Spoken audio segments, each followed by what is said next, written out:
दिव्य कथामा आनन्द गर्ने सन्तुष्ट कथा। यहाँ एउटा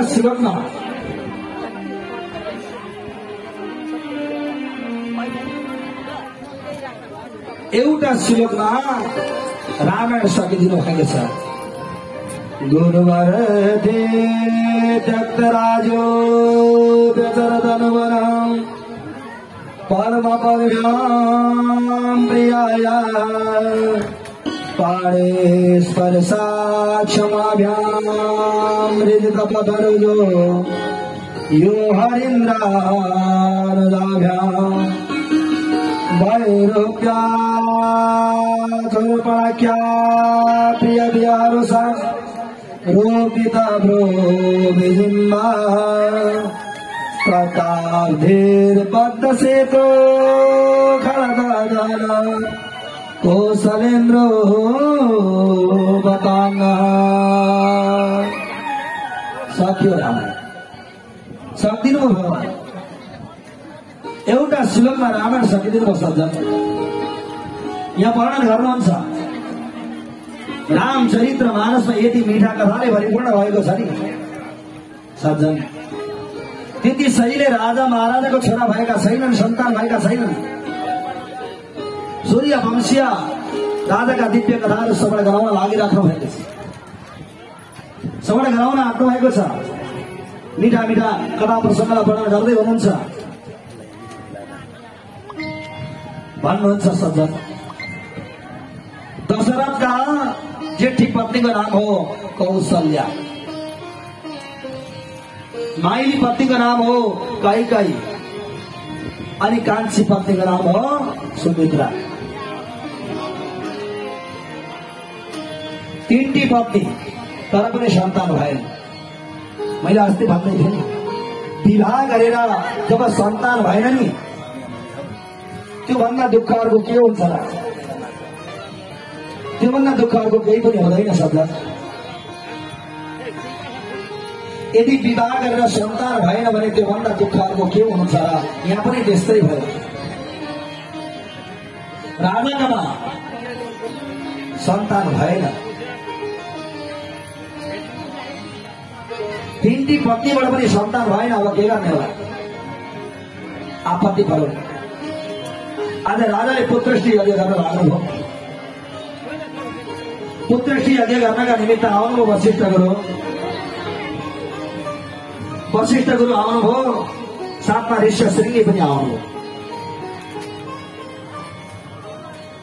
यज्ञ प्रारम्भ भयो। कस्तो यज्ञ? पुत्रश्री यज्ञ। यज्ञ दुईटा हुन्छ, एउटा सकाम एउटा निष्काम। सकाम भनेको कामना राखेर गरिने यज्ञको नाम हो, अनि निष्काम भनेको के हो त भन्दा कामना रहित गरिने यज्ञको नाम हो निष्काम। यहाँ त कामना गरेर गरियो यज्ञ। कस्तो यज्ञ भन्दा पुत्र प्राप्ति गर्ने यज्ञ गरियो। हेर्नुहोस्, सुन्दर यज्ञमा पायस पकाइयो। पायस भनेको खीर पकाएर राखियो। यज्ञ सुचारू भयो। जब गुरु ब्राह्मणले तन्त्र मन्त्र पढ्नुभयो, यज्ञ पूर्णाहुति भयो। सुन्दर यज्ञको प्रसाद दशरथलाई दिनुभयो गुरुजीले। हेर, तिम्रा तीनवटी पत्नी छन्। अब तिम्रा पत्नीलाई हामीले कसरी भाग लगाएर दिउँला? त्यही भएर तिम्रा पत्नीलाई आफै भाग लगाएर दिउँ भनेर प्रसाद अर्पण गरिदिनु भयो। दशरथले के गर्नुभयो? त्यो प्रसादलाई दुई भागमा विभाजन गर्नुभयो। आधा भाग कौशल्यालाई दिनुभयो। किन? यी भनेको धर्म पत्नी हुन्, विवाहिता पत्नी हुन्, विवाह गरेर ल्याएकी पत्नी हुन्। त्यही भएर आधा भाग कौशल्यालाई दिनुभयो। रहेको आधा भाग दुई भागमा विभाजन गर्नुभयो। आधा कैकेयीलाई, आधा सुमित्रालाई दिनुभयो। हेर्नुहोस्, अब के गर्नु? सुमित्रालाई मनमा कुभावना उत्पन्न भयो। आखिरमा यिनै दशरथका पत्नी त हुने आइपुग्यो। हामीलाई पनि त लिएर, हामी त्यसरी त झुन्डेर आएका त होइन। हामीलाई नि विवाह गरेर त ल्याएको हो नि। तर जेठीलाई आधा भाग दिने अनि आधाको आधा हामीलाई दिने, यो कसरी हुन्छ? मर्खा दिने घमण्ड गरिन् सुमित्राले। त्यति बेला आकाशबाट बाघ उडेर आयो। यिनी सुमित्राका हातमा भएको प्रसादलाई त्यति बेला च्यापेर उडेर लिएर गयो भक्तवत्सल भगवान की लग्यो लगेर एउटा रुखमाथि बस्न लाग्यो। त्यति बेलै हावा आयो, ती रुखका मुनि बस्नु भएको थियो अञ्जनी माता जसका दृष्टिविहीन हुनुहुन्थ्यो। उहाँले प्रतिज्ञा गरेर बस्नु भएको थियो मलाई यस्तो छोरो दिनुहोस् संसारमा मेरो छोरालाई कसैले जित्न नसकोस् भनेर वरदान मागेर बस्नु भएको थियो अञ्जनी माता। त्यति बेलै जब रुखमा बसेको त्यो बाज यताबाट के भयो, हावा हुन्डरी आउन लाग्यो। यसो उड्नु पर्यो भन्दा मुख भयो, यसका मुखबाट भएका ती प्रसाद भुइँमा झर्न लागे। अञ्जनी माताका हातमा आए। अञ्जनी माताका हातमा आउने बित्तिकै अञ्जनी माताले सम्झिनुभयो दृष्टिविहीन हुनुहुन्थ्यो, बाहिरी आँखा देख्नुहुन्न थियो। उहाँले आखिरमा भगवानले मलाई प्रसाद दिनुभएको भनेर त्यति बेला प्रसाद ग्रहण गर्नुभयो। आखिरमा यज्ञ गरेको प्रसाद थियो, पुत्र प्राप्तिका लागि गरिएको यज्ञको प्रसाद थियो। अञ्जनी माताले खाने बित्तिकै गर्भ रह्यो। 1 महिना भयो, 2 महिना भयो, जब 9 महिना पूर्ण भयो सुन्दर बालकको जन्म भयो। नाम राखियो मान। मान मान राखियो। अब त यी बढ्दै बढ्दै गए। छोराछोरी आमा आफूलाई कति बेला चाहिँ रिस उठ्छ अरे छोराछोरी देख्यो भने नि, आमाहरूलाई चाहिँ साह्रै धेरै रिस उठ्छ अरे जब बामे सर्ने भएपछि। अरू बेला त ठिकै हुन्छ, जहाँ सुता ती भइहाल्छ। जब बामे सर्ने भयो नि, बल्ल बल्ल बल्ल बल्ल अब नानी सुतो भनेर काम गर्न गयो, अघि उठ्छ रानी बामेश्वर जान्छ, बाटामा जे भेट्दै खाइहाल्छ, बाटा जे भेट्दै खाइहाल्छ, लुगा पनि फोहोर बनाइहाल्छ। दलिएपछि के हुन्छ त, फोहोर त हुने। अब के गा, अब त त्यति बेला आमालाई रिस उठ्छ। यहाँ मान पनि त्यस्तै भई बामे सर्दै सर्दै गए। सूर्य उदय हुँदै थियो। सूर्य उदय हुँदा के हुन्छ, मिठाईको दाना जस्तो गरेर निस्किन्छ। याद गर्नु भएको छ नि, कहिले रातो निस्किन्छ, कहिले पहेँलो, कहिले सेतो। अब त मानले विचार गरे यो मिठाई त मेरा लागि आएको हो, मैले ग्रहण गर्नुपर्छ भनेर सूर्यलाई ग्रहण गर्न जाँदै थिए। जाँदा इन्द्रलाई यो कुरा थाहा भयो। अब यिनले सूर्य खायो भने त हामी बाँच्दैनौँ, स्वर्ग रहँदैन। अब के गर्ने, तिनी पुग्न आँटेका एक भित्ता बाँकी थियो पुग्नका निमित्त। त्यति बेला इन्द्रले के गरे, आफ्नो गदा निकालेर प्रहार गरे ती बच्चालाई। साना भावे सर्वे भएका बच्चालाई गदा प्रहार गरे। यदि टाउकामा लागेको थियो भने त बच्चा बाँच्ने थिएन, मर्ने थियो। तर नाकको डाँडीमा मात्रै लाग्न लाग्यो गधाले। गदा पुरै लागेन, गधाको माथि निस्केको भागलाई भनिन्छ हनु। त्यही आज हनुले यिनै बच्चाका नाकका डाँडीमा लाग्यो। नाकका डाँडी भाँचिए, अनुहार सुन्यो, बालक मुर्छा पर। यो कुरा वायुले थाहा पाए। ए इन्द्र पापी, मेरो अबोध बच्चालाई आज गदा प्रहार गर्ने त मूर्ख। अब म हावा चल्दिन, सबै हावा बन्द भयो।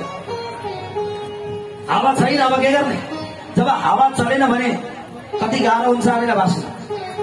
3 दिनसम्म हावा नचलोस् त अस्ति 1 दिन नचल्दा झन्डै गइयो। के को 3 दिन विचार गर्नु। 2 घण्टा मजाले हावा चलेन भने अब हुन्छ कहाँ जानु, के गर्नु, कसो गर्नु। एकचोटि भन्दिन राधे राधे। यहाँ त आपत्ति पर्यो, हावा चलेन। सबै आज देवताहरू डराउन लागे, भगवानका शरणमा गए। प्रभु यो के हुन लाग्यो। अब त भगवानले भन्नुभयो चिन्ता नगर, म बाहिर गएर सोध्छु। आउनुभयो भगवान, बाहिर भन्नुभयो भयो होइन तिमी किन रिसाएको, के भयो भन त, के दुःख भयो तिमीलाई भन। भन्ने बित्तिकै त बाहिरले भने मेरो त्यो अबोध बालकको के दोष थियो र आज इन्द्रले गदा प्रहार गरे। मेरो बालक जस्ताका तस्तै हुन्छन् भने म हावा चल्छु, होइन भने चल्दिन। अब त भन्नुभयो भगवानले चिन्ता नगर, तिम्रा बालकलाई जस्ताको तस्तै मात्रै होइन, आखिरमा कसैले पनि नजित्ने त्यस्तो शक्ति म प्रदान गरिदिन्छु, तिमी दुःख नमान। जस्तो अञ्जनी माताले माग्नु भएको थियो त्यस्तै पुरा हुन लाग्यो। नभन्दै भगवानले आशीर्वाद प्रदान गरिदिनु भयो। यिनका नाकका डाँडी त भाँचेका थिए, यी त पुरा भएन। त्यो नाकको डाँडी भाँचेकोले गर्दा त्यो अनुहार त त्यस्तै भयो, तर शक्तिशाली भएर भगवानले बनाइदिनु भयो। जब गधाको माथिको भागलाई भनिन्छ हनु, त्यही हनुले लागेको कारणले गर्दा भगवानले अगाडि नाम थपिदिनु भयो हनु, पछाडि मान नाम छँदै थियो।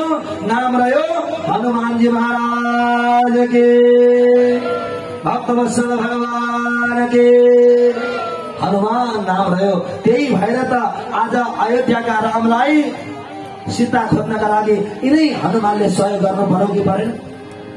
यिनी हनुमानले सहयोग गर्नु भएको छ। यता के भयो अयोध्यामा सबैलाई मनमा चिन्ता पर्यो, अब के गर्ने कसो गर्ने। त्यति बेलै सबै दुईटा दिदीबहिनीले के गरे, कौशल्या र कैकेयीले आफ्नो भाग चुडेर सुमित्रालाई प्रदान गरिदिए। हेर्नुहोस्, दुवैजनाले अलिअलि चुडेर दिए, सबैले ग्रहण गरे। सज्जन धर्मशास्त्रले भन्छ अरे अर्कालाई भाग लगाएको चिज खाइयो भने सुमित्राका जस्ता दुईटा नानी हुन्छन् अरे, एकचोटि भन्दैन राधे राधे। कैकेयीका एउटा छोरा भए, कौशल्याका एउटा छोरा भए, तर सुमित्राका दुईटा छोरा भए। किन भन्दा कौशल्या र कैकेयीको भागलाई चुडेर खाएका कारणले गर्दा दुईटा सन्तान भए। त्यही भएर अर्काको भाग खाएर हुँदैन भनिन्छ, हो कि होइन? एकचोटि भन्दैन राधे राधे, सबैले भन्नला राधे राधे। यहाँ के भयो, अयोध्यामा कौशल्या माताले साह्रै सुन्दर आज अयोध्यामा भगवानले जन्म प्राकट्य गर्ने निर्णय गर्नुभयो। परमात्मा आउने निर्णय भयो। अब के गर्ने, भगवानले त मर्यादा सिकाउनु छ, मर्यादाको शिक्षा दिनु छ। त्यही भएर भगवान राम मध्य 12 बजे आउनु भएको छ। तर कृष्ण रात्रिमा किन भन्दा कृष्ण भगवानले लीला गर्नु छ। भगवान कृष्णको नाम हो लीला पुरुषोत्तम, भगवान रामको नाम हो मर्यादा पुरुषोत्तम। मर्यादा सिकाउने भगवान दिउँसो आउनुहुन्छ, लीला गर्ने भगवान रात्रिमा आउनु पर्यो। किन भगवानले त चोरी गर्नु छ नि, कृष्ण भगवानले चोरी भनेर अर्काको ताला फोड्नु भएको होइन। तपाईँ हाम्रो मनलाई चोर्नु छ, अन्यत्र लागेका मनलाई चोर्नु छ। त्यही भएर भगवान कृष्ण रात्रिको 12 बजे आउनुभयो, रामचन्द्र भगवान मध्य 12 बजे आउनु लाग्नुभयो। समयको अन्तराल भयो। अब त भगवान रामले अवतरित गर्ने समय भइसकेको थियो। अब कौशल्याका गर्भबाट भगवानको कहिले गर्भबाट जन्म हुँदैन। मनुष्य तपाईँ हाम्रो जन्म हुन्छ, हामी आमाका गर्भमा बस्छौँ 9 महिना, तर भगवानले जति बेला इच्छा गर्नुहुन्छ त्यति बेला प्राकट्य हुनुहुन्छ। अब त समय यहाँ हुन लाग्यो, जब परमात्माको चिन्तन गर्ने समय भयो। नवमी तिथि मधुमास पुनिता, अब त चैत्र महिनाको समय भयो, नवमी तिथिको समय भयो। मध्य दिवसीय मध्य 12 बजेको समयमा भगवान आउन लाग्दै हुनुहुन्छ, परमात्मा राम आउन लाग्दै हुनुहुन्छ। सबैले आज भगवानलाई पुकार गर्दैछन्, हे राम तपाईँ छिटो आइदिनु पर्यो। नवमी तिथि मधुमास पुनिता प्रभु, तपाईँले छिटो गरेर यही चैत्र महिनाको शुक्ल पक्षको अभिजित नक्षत्र अनि मध्य दिवसको 12 बजे आइदिनु पर्यो भनेर जब बोलाउन लाग्नुभयो। समयको अन्तराल भगवान रामले पनि विचार गर्नुभयो, अब मैले जानुपर्छ, अब म गइन भने कृष्ण आउन पाउँदैनन् भन्ने विचार गरेर तिनै समयमा चैत्र महिनाको जब मध्य दिवसको शुक्ल पक्षको नवमी तिथिलाई भगवान त्यति बेला रामचन्द्रले अवतरित गर्न लाग्नुभयो। रामचन्द्र भगवान के श्याम रामचन्द्र भगवान के। अब त के भयो, जब भगवानको जन्म प्राकट्य भयो, अब सबै खुसी थिए, तर एउटा व्यक्ति दुखी भयो, को चन्द्रमा। किन आखिरमा चैत्र महिनाको समयमा हतपत सूर्यास्त हुँदैन। अब के गर्ने, सबैले रामको दर्शन गर्न पाए, मैले नपाउने भयो भनेर मनमा साह्रै ठुलो चिन्ता भयो। भगवानले सोध्नुभयो, किन चिन्तित गरेको, के भयो? प्रभु हजुरको दर्शन सबैले पाउने भए, मैले मात्रै पाउने भएन, म के गरौँ, चिन्ता नगर। आखिरमा यो चैत्र महिनाको समयमा सूर्य वंशमा मेरो जन्म भयो भने मलाई राम सूर्य भनेर कसैले चिन्दैन। आखिरमा तिम्रो नाम मेरो नाममा जोड्नेछु भन्नुभयो। तब पनि खुसी भयो। भगवानले सूर्य वंशमा जन्म प्राकट्य गरेर पनि के गर्नुभयो, चन्द्रमाको नाम आफ्नो नाममा जोड्नुभयो, रामचन्द्र भगवान के। तब पनि खुसी भएन। के भयो, भगवानले सोध्ने बित्तिकै त त्यति बेला रामले भन्नुभयो, चन्द्रमा तिमी दुःख नमान, ठिक छ, तिमी दुखित नहुनु। आखिरमा अहिले म सूर्य वंशमा मध्य दिवस यानी कि दिउँसो 12 बजे मेरो जन्म प्राकट्य भएको छ। चन्द्र वंशमा मेरो रात्रि 12 बजे जन्म हुनेछ।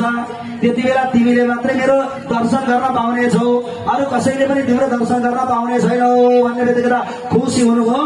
यता अत्यन्त हर्ष उल्लास भयो। समय त्यस्तो भयो, यता कैकेयीबाट सुन्दर पुत्रको जन्म भयो भरत, उता सुमित्राबाट आज दुईटा पुत्रको जन्म भयो। लक्ष्मण र शत्रुघ्न नाम गरेका दुईटा पुत्रको जन्म भयो। यति आनन्द भयो, यति आनन्द भयो, अयोध्यामा आनन्द छाइरहेको छ। भक्तवत्सल भगवान के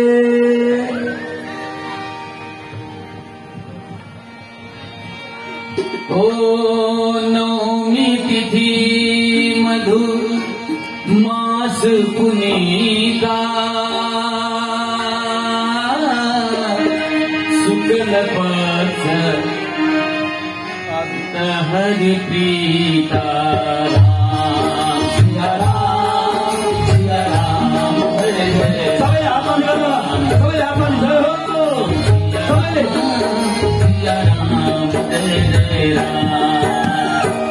नवमी तिथि मधु मास पुनीता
त्यसरी आज अयोध्यामा यति आनन्द छायो, यति आनन्द छायो। अब त दशरथले छोराहरूको माया ममता गर्न लाग्नुभयो। राम बढ्दै बढ्दै जानुभयो, लक्ष्मण बढ्दै बढ्दै जानुभयो। एक दिनको कुरा हो सज्जन, विश्वामित्र गुरु फर्किँदै घुम्दै घुम्दै आउनुभयो। किन विश्वामित्र गुरु जब जंगलमा भगवानको जप गर्न बस्नु भएको, आज तारकासुर नाम गरेका यिनी असुरहरूले यज्ञ गर्न दिए। आज यिनी मरीची नाम गरेका यी असुरहरूले आज यिनी कर्म गर्न दिएन। अब के गर्ने, कसो गर्ने, साह्रै ठुलो आपत पर्यो। अब जानु पर्यो। यिनै कमसे कम दशरथले महिला दुईटा छोरा त दिलान् कि मेरो रक्षक बन्नका निमित्त भएर मान्न भनेर आउनुभयो। आउने बित्तिकै दशरथले स्वागत सत्कार गर्नुभयो, राख्नुभयो सुन्दर आसन।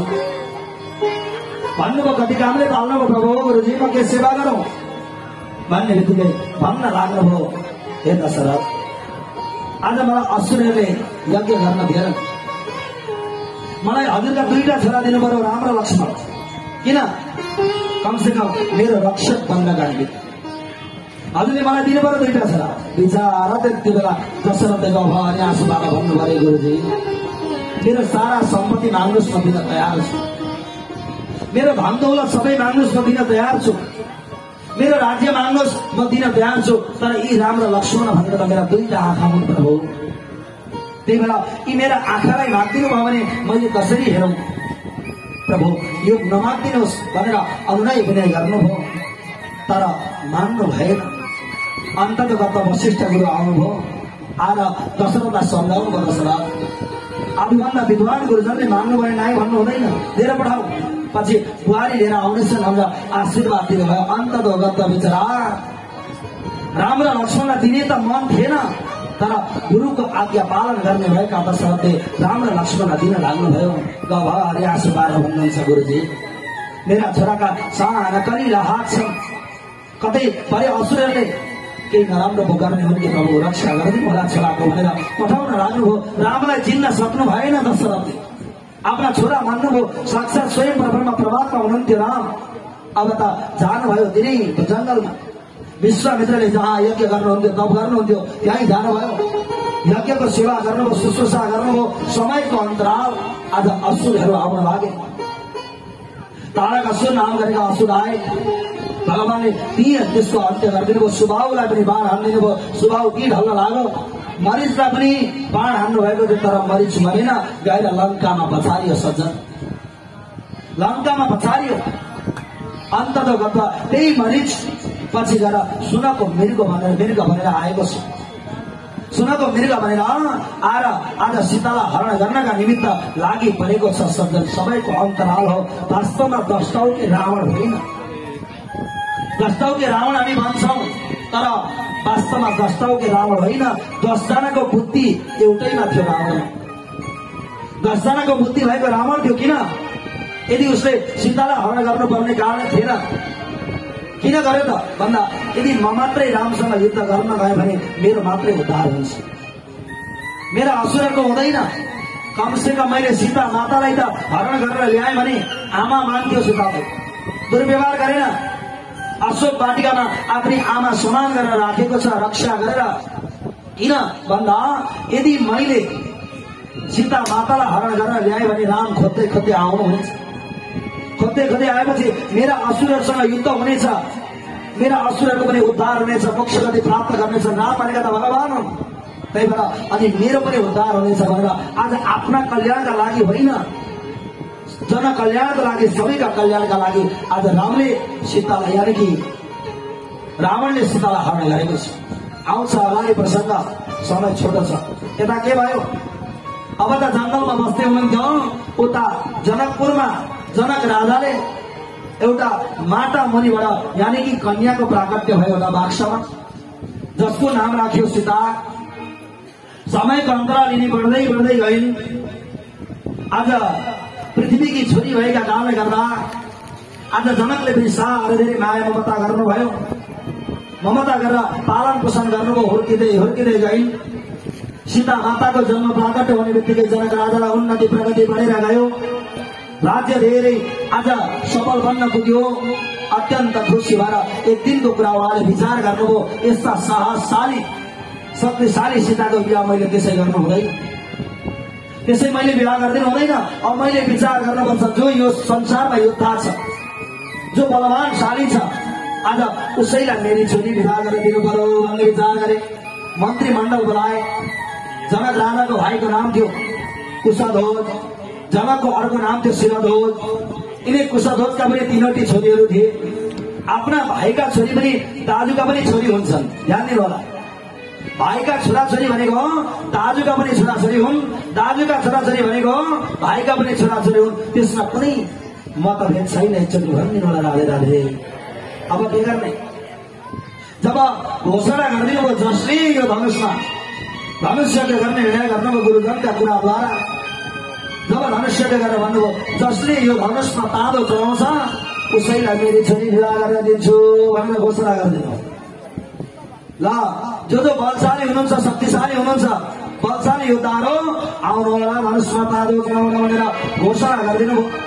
गुरुजनलाई चिठी पठाउनु भयो। विश्वामित्र गुरु, हजुरका घरमा जतिजना चेला चपेटा छन् लिएर आउनु होला, म धनुष्य गर्दैछु, त्यो धनुष्यमा हजुर पनि सहभागी बनिदिनु होला भनेर चिठी पठाउनु भयो। सज्जन, कसैले निम्ता गर्छ भने नि निम्ताको अपमान नगर्नु, अनि भ्याएर भए पनि जानुपर्छ। निम्ताको अपमान गर्नु राम्रो हुँदैन।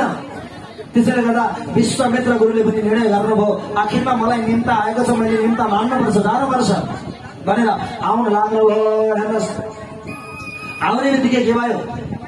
वास्तवमा राम भनेको मर्यादा पुरुषोत्तम भगवान राम कस्तो हुनुहुन्थ्यो भने गुरुजीका सेवाका लागि प्रातः सत्रमा गएर पुष्प वाटिकामा गएर पुष्प टिपेर ल्याउनुहुन्थ्यो। सीता माता कस्ती हुनुहुन्थ्यो? पितृभक्ति हुनुहुन्थ्यो। आज पिताका लागि पुष्प वाटिकामा गएर पुष्प टिपेर ल्याउनुहुन्थ्यो। सज्जन, आज के भयो? धनुष यति कठोर धनुष थियो नि, एक्लैले उठाउन सक्ने सामर्थ्य थिएन पुरुषमा। आज त्यति मात्रै होइन, महिलाले त हल्लाउन सक्ने सामर्थ्य थिएन, तर सीता माताले के गर्नुभयो? आज प्रातः सत्रमा देब्रे हातले धनुष उचालेर दाहिने हातले लिप्नुभयो। जहाँ धनुष राखेको थियो त्यहाँ छक्क परे जनक राजा। पुष्प वाटिकामा पुष्प टिप्न भनेर जानुभयो, यता राम पनि जानुभयो, दुवैजनाको समागम भयो। रामले चिन्नु भएको छैन सीता हुन् भनेर, सीताले चिन्नु भएको छैन राम हुन् भनेर। के भयो? बिचरा रामले विचार गर्नुभयो, यिनै कन्यासँग मेरो विवाह हुन पाए त मेरो जीवन धन्य बन्ने थियो भनेर मनमा परिकल्पना गर्नुभयो सज्जन। सीताले पनि विचार गर्नुभयो, यिनै परम पुरुषले आज कमसे कम धनुषमा ताँदो चढाए त यिनीसँग मेरो पनि विवाह हुन्थ्यो, मेरो पनि जीवन धन्य हुन्थ्यो। दुवैजनाको भित्रभित्रै मन बराबर भयो, तर चिन्जान छैन। अब के गर्ने? समयको अन्तराल फर्केर आउनुभयो। यता जनक राजाले घोषणा गरिदिनु भयो, अब धनुषमा ताँदो चढाउने समय भएको छ, अब बलशाली योद्धाहरू आउनु होला भनेर घोषणा गरिदिनु भयो। आज सबैजना आएका थिए, योद्धाहरू, राक्षसहरू आएका थिए, असुरहरू आएका थिए, देवताहरू आएका थिए, बलशाली व्यक्तिहरू सबैजना उपस्थित भएका थिए। गए आज तिनै बलशाली पनि असुरहरू गए, तर कसैले पनि आज धनुषमा ताँदो चढाउन त परे जस हल्लाउन सकेन। धेरै बलशाली हो भन्नेहरू गए, तर कसैले सकेन। अब के गर्ने होला, कसो गर्ने होला? तर राम र लक्ष्मण उठ्नु भएन, किन? गुरु भक्ति हुनुहुन्थ्यो, मर्यादालाई उल्लङ्घन गर्नुहुन्न थियो। अब त कुनै पनि बलशाली योद्धाले आज धनुषमा ताँदो चढाउन नसक्ने बित्तिकै जनक राजा दुःखी हुनुभयो सज्जन। हत्तपत्त रङ्गमञ्चमा गएर भन्न लाग्नुभयो, खबरदार, यो धरतीमा आजसम्म धरती माताले बलशाली योद्धाको जन्म दिनुभएको रहेनछ। आज मेरी छोरीको विवाह नहुने भयो, मेरी छोरी कन्या रहने भइन् भनेर जब भन्दै हुनुहुन्थ्यो रङ्गमञ्चबाट, त्यति बेला भूत लक्ष्मण उठेर भन्नुभयो, ए दशरथ या जनक, तपाईँको बोली बन्द गर्नुहोस्, खबरदार हजुरको बोली बन्द गर्नुहोस्। किन धरती मातालाई गाली गर्नुहुन्छ? यदि मेरो गुरु र मेरो दाजुको आज्ञा हुने भने तपाईँका धनुष त के पृथ्वीलाई टुक्रा टुक्रा गर्ने सामर्थ्य छ मसँग, त्यति शक्ति छ मसँग, किन गाली गर्दै हुनुहुन्छ तपाईँ? खबरदार भन्ने बित्तिकै छक्क पर्नुभयो बिचरा जनक राजा। त्यति बेला विश्वामित्र गुरुले रामलाई आज्ञा दिनुभयो, त्यति दिनसम्म दिनुभएको थिएन। लक्ष्मणलाई राख्नुभयो, बाबु बस भन्नुभयो। यता त्यति बेला यिनै रामलाई आज्ञा दिनुभयो, जाऊ गएर धनुषमा ताँदो चढाऊ। मर्यादा पुरुषोत्तम हुनुहुन्थ्यो, आज मर्यादालाई पालन गर्नुहुन्थ्यो, गुरुको आज्ञा बिना केही पनि गर्नुहुन्न थियो। अन्तर्गत जानुभयो, पहिले पूजा गर्नुभयो, गणनायक वरदायक भगवान गणेशको पूजा गर्नुभयो, वरदान माग्नुभयो। सज्जन, युद्ध गर्न जानु छ भने पहिले भगवतीको आराधना गर्नुपर्छ, भगवतीको आराधना गरेर अनि मात्रै युद्ध गर्न जानुपर्छ। यहाँ पनि रामले के गर्नुभयो? भगवानको पहिले पूजा गर्नुभयो, धनुषको पूजा गर्नुभयो, गुरुको स्मरण गर्नुभयो, माता पिताको स्मरण गर्नुभयो। बिचरा सीता माता तिनै आज थालीमा परमाला सजाएर हेरिराख्नु भएको छ, कसले आज धनुषमा ताँदो चढाउँछ उसैलाई परमाला पहिराउनु पर्यो भनेर प्रतीक्षा गरेर बसिराख्नु भएको छ। यता रामले के गर्नुभयो? पूजा गर्नुभयो, अनि देब्रे हातले यसको धनुष उठाउँदै उठाउँदै लानुभयो। उता दाहिने हातले ताँदो भनेको के हो? त्यो धनुषमा लागेको डोरी एकापट्टि भाँतिएको हुन्छ, अर्कापट्टि खुल्ला हुन्छ। त्यो डोरीलाई लगेर अड्काउनु पर्ने थियो। जब रामले देब्रे हातले उठाउनु भयो, दाहिने हातले तान्दै तान्दै तान्दै ल्याउनु भयो, ल्याउँदा ल्याउँदै यसो धनुषमा ताँदो चढाउनु पर्यो भनेर अड्काउनु पर्यो भन्दा त त्यति बेलै धनुष दुई टुक्रा भयो। भक्तवत्सल भगवान के, श्याम रामचन्द्र भगवान के। अब के गर्ने? यता त्यति बेलै वरमाला पहिराउन आउनुभयो सीता माता। हेर्नुहोस् अब के भयो? यता वरमाला पहिराउन आउनु भएको विचार गर्नुभयो। अब राम बिचरा अलि अग्लो हुनुहुँदो रहेछ, सीता अलि होची हुनुहुँदो रहेछ। अब के गर्ने? मर्यादा पुरुषोत्तम भगवान निहुरिन चाहनुहुन्न। विचार गर्नलाई कन्यार्थ को हुनुहुन्छ बेला विचार गर्नलाई। कन्यार्थले वरमाला पहिरिने बेलामा निहुर्यो भने जीवनभर पत्नीले निहुराउँछिन् अरे भक्तवत्सल भगवान के। हामी त निहुरिसक्नु, तपाईँ ननिहुरिनु होला नि, को कन्यार्थ हुन्छ। विचार गर्नला। त्यही भएर रामले के भन्नुभयो? रामचन्द्र भगवान बिचरा सीता माता आउनुभयो वरमाला लिएर, वरमाला पहिरोनका लागि आउनु भएको। राम अलि अग्लो हुनुहुँदो रहेछ, सीता होचो बिचरा भेट्नु भएन। राम निहुरिदिन बाबु, भेट्नु त निहुरिदिनु भएन। बिचरा बुढी औँला टेकेर यसो अग्लो हुनु पर्यो भनेर अग्लो भएर चढाउन खोज्नु भएको। राम पनि बुढी औँला टेकेर अग्लै हुनु पर्यो।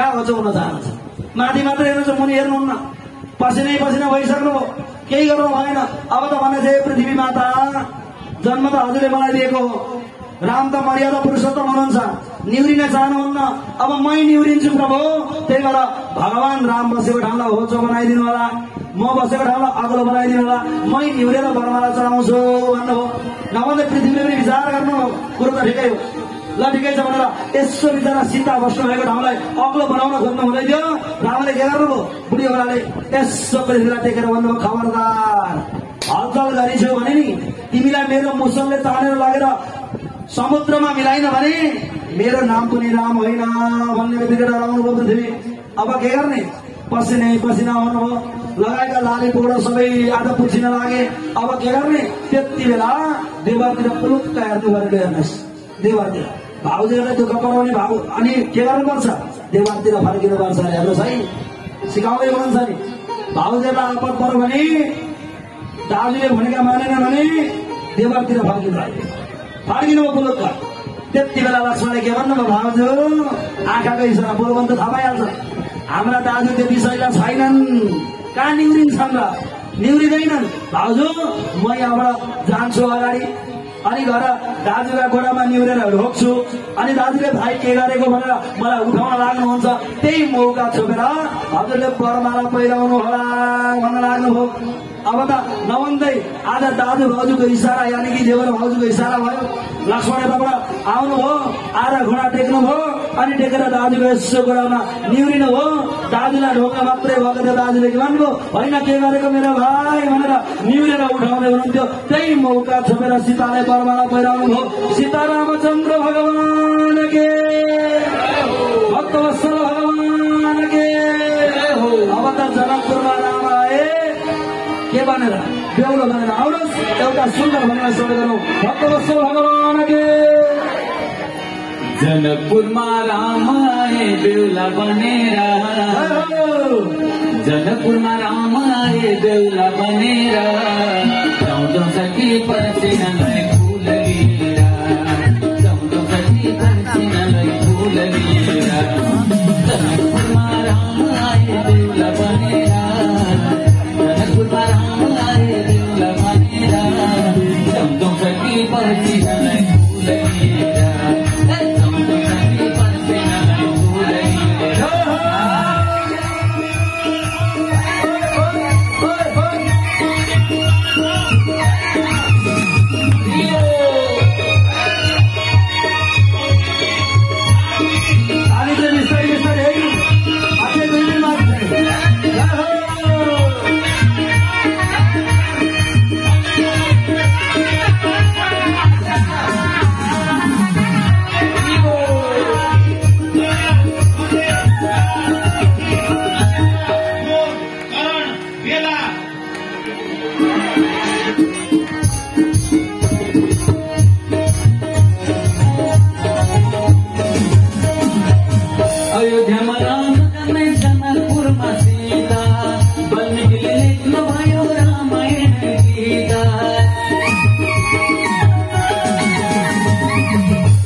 हस्तिनापुरमा के भयो? बिहे हुन सुरु भयो। अब के भयो? निम्तो पठाउनु भयो अयोध्यामा। ए दशरथ, हजुरका अरू छोरा जति छन् नि सबै लिएर आउनु होला, जन्ती सही लिएर आउनु होला। म हजुरका छोरालाई मेरा छोरीहरू दिएर पठाउँछु भन्नुभयो। अब त रामको विवाह सीतासँग हुन लाग्यो। अरू कुशध्वज भनेका जनक राजाका भाइको नाम हो कुशध्वज। इनका तीनवटी छोरी थिए, माण्डवी, उर्मिला, सुर्पकृति नाम गरेका 3 जना छोरी थिए। रामको विवाह त कोसँग भयो? सीतासँग। भरतको विवाह कोसँग भयो? माण्डवीसँग। लक्ष्मणको विवाह उर्मिलासँग भयो। शत्रुघ्नको विवाह सुर्पकृतिसँग भयो। सजन आज विवाह हुन लाग्यो। आए जन्ती। सबैभन्दा विवाहमा 4 जनालाई चिन्ता हुन्छ अरे। ककललाई चिन्ता नगर्ने, छोरीको विवाह 4 जनालाई चिन्ता हुन्छ अरे। माता वरयते पिता, पिता वरयते कुला, कन्या वरयते रूपा, मिष्टान्नम इतरे जना। 4 जनालाई चिन्ता हुन्छ अरे बिहेमा। पहिलो चिन्ता छोरी माग्न आयो भने आमालाई चिन्ता हुन्छ अरे। एकचोटि भन्दिन राधे राधे। किन? मैले यति दुःख गरेर छोरी हुर्काएको, बढाएको, खुवाएको, पालेको, अब ज्वाइँसँग सम्पत्ति छ कि छैन? कति छ कन्नी? साह्रै ठुलो पीडा हुन्छ अरे। त्यही भएर पहिले आमाले सोध्नु छ अरे सम्पत्ति कति छ भने।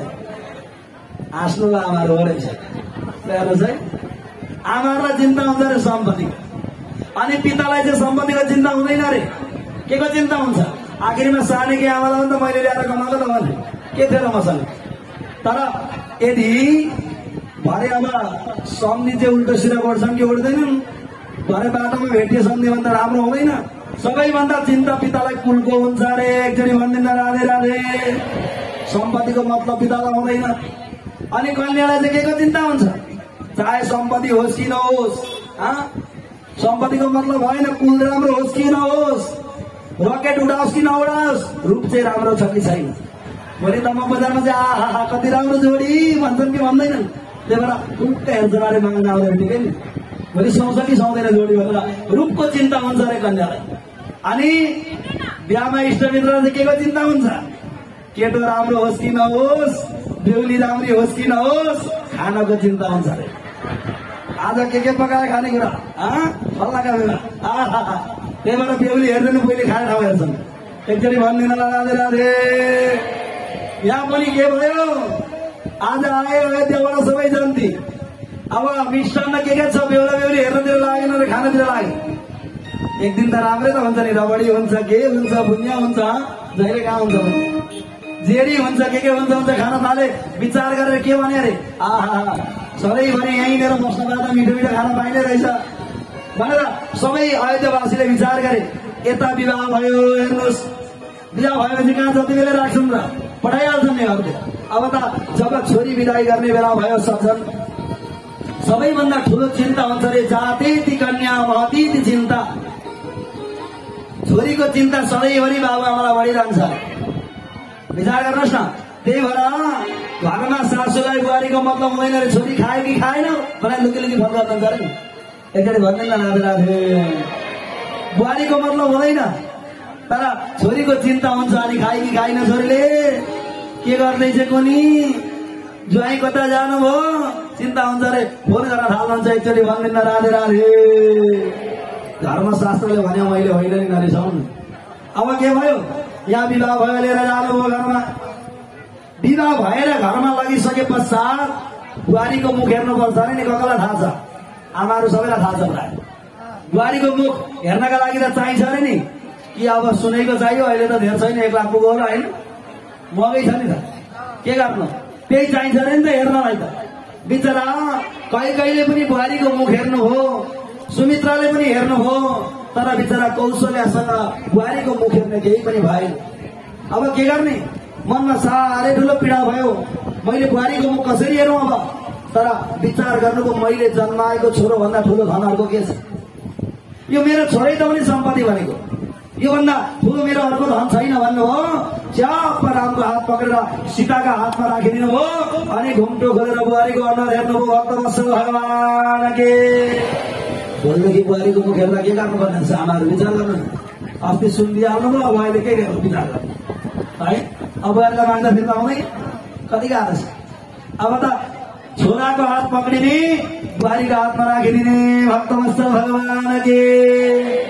यसरी अयोध्यामा आनन्दै आनन्द छायो।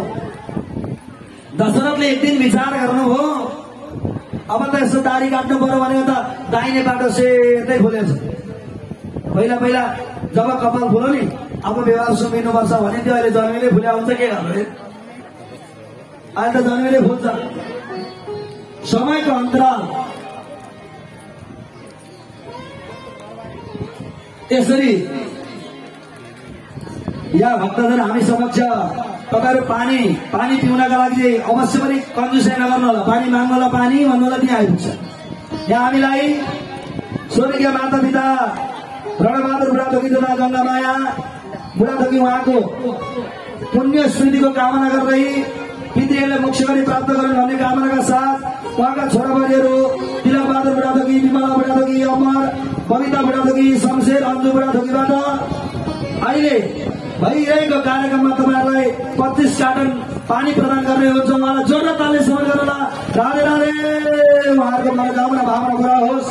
त्यसै गरेर स्वर्गीय पति दुर्गेन्द्र बुढाथोकी उहाँको आत्माको चिर शान्तिको कामना गर्दै उहाँकी धर्मपत्नी विमला बुढाथोकी मेरा पतिले अवश्य पनि मोक्ष गति प्राप्त गर्नुहोस्, परिवारमा सुख शान्ति होस् भन्ने कामना गर्दै आज भइरहेको दिव्य भागवती गाथा रूपी अमृतमा उहाँले पनि 10 कार्टन पानी प्रदान गर्दै हुन्छ। उहाँलाई पनि जोरदार ताली समर्पण गर्न। राधे राधे।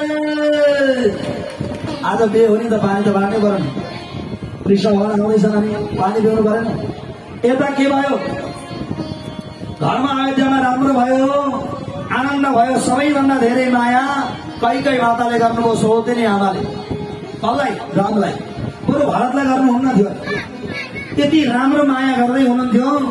अब त यता के भयो, आनन्द छाइरहेको थियो। दशरथले विचार गर्नुभयो, अब मैले राज्य सम्हालेर हुँदैन, मैले छोरालाई जिम्मा लाउनुपर्छ, म बुढो भएन भनेर रामलाई राज्याभिषेक गर्ने निर्णय भयो। दशरथका जम्मा 10 जना मन्त्री मध्येमा कान्छो मन्त्रीको नाम हो सुमन्त्र। यिनी सुमन्त्रलाई सोध्नुहुन्थ्यो सबै कुरा, सबैलाई भेला गर्नुभयो। निर्णय भयो, रामलाई राज्याभिषेक गर्ने घोषणा भयो। सबैजना खुसी भए, सबैजनालाई आनन्द थायो। तर एउटा मन्थरालाई चिन्ता भयो। मन्थरा भनेकी को भन्दा कैकेयीकी सेविकाको नाम हो मन्थरा। कैकेयी माताकी सेविकाको नाम हो। अब त यति खुसी भइन् बिचरा कैकेयी, रामले राज्याभिषेक पाउने भए, रामले राज्य गर्ने भए, यति ठुलो आनन्द छाइरहेको थियो। तर जब घर फर्किँदै गर्दा बाटामा मन्थरासँग भेट भयो। कैकेयी माताले भन्नुभयो सबै कुरा मन्थरालाई। मन्थराले त्यति बेला के भनिन्, हे कैकेयी माता, तपाईँ किन खुसी हुनुहुन्छ र? आखिरमा तपाईँको छोरालाई राज्याभिषेक त होइन, रामलाई राज्याभिषेक हो। भोलि तपाईँलाई कसैले राजमाता भन्दैन, आखिरमा राजमाता त कौशल्या भन्छन्। किन खुसी हुनुहुन्छ तपाईँ? खुसी नहुनुहोस्। उचाल्न लाग्यो सज्जन। उचालेको कुकुरले मृग मार्दैन भन्ने प्रचलन हाम्रो हटेको छैन। हामी पनि अर्काले उचाल्यो भने उचालिने गर्छौँ, तर विचार गर्दैनौँ। कागले कान लग्यो भन्ने बित्तिकै काग खेदाउँछौँ, तर कान थाम्दैनौँ। अनि हाम्रो जीवन कहिले धन्य बन्छ र बिचरा मन्थराले धनको लोभमा फसेर, धनका लोभमा फसेर यदि कैकेयी माता का छोरालाई राज्याभिषेक भयो भने कैकेयी माता राजमाता भन्नुहुन्छ। अनि उहाँको सेविका म हुँ, मसँग तालाचाबी हुन्छ, मैले जे इच्छा गरे त्यही गर्न पाउँछु भन्ने चाहनाले गर्दा, लोभले गर्दा कैकेयीलाई उचाल्न लाग्यो। जसले यति धेरै माया गर्थ्यो रामलाई, जसले यति धेरै ममता गर्नुहुन्थ्यो रामलाई, अब त समय बित्दै थियो सज्जन। समयको अन्तराल भयो, के गर्ने होला, कसो गर्ने होला, साह्रै ठुलो पीडा हुन लाग्यो। अब त भन्न लागि कैकेयीले म के गरौँ त, मैले के गरौँ भन्ने बित्तिकै अझै केही बिग्रेको छैन। अहिले रामलाई राज्याभिषेक भएको छैन। अब हजुरले एउटा काम गर्नुहोस्। कस्तो काम भन्दा हजुरले अवश्य पनि अब राज्यमा नजानुहोस्, गएर रिसाएर घरमा बस्नुहोस्। तपाईलाई खोज्दै खोज्दै दशरथ आउनेछन्। त्यति बेला तपाईलाई 2टा वरदान दिन्छु भनेर संकल्प गर्नुभएको छ। त्यो 2टा वरदान दिन बाँकी छ। त्यही भएर हजुरले त्यति बेला आएका बेलामा मलाई 2टा वरदान दिनुहुन्छ भने म जान्छु, होइन भने जान्न भन्नुहोस्। वरदान के माग्ने सोध्नुभयो। वरदान रामलाई राज्य होइन भरतलाई राज्य दिनुहोस् भन्नु। अनि 14 वर्ष रामलाई वनवास भन्दिनु भन्न लाग्ने विचार गर्नुहोस्। यति धेरै माया गरेको, यति धेरै ममता गरेको, यति धेरै वात्सल्य गरेको, स्नेह गरेको आज कैकेयी मातालाई भड्काइदिन लागे मन्थराले। यता राज्याभिषेकको समय भयो, सबैजना भेला भए, तर कैकेयी माता आउन लागिन। अब के गर्ने होला, कसो गर्ने होला, साह्रै ठुलो चिन्ता पर्यो।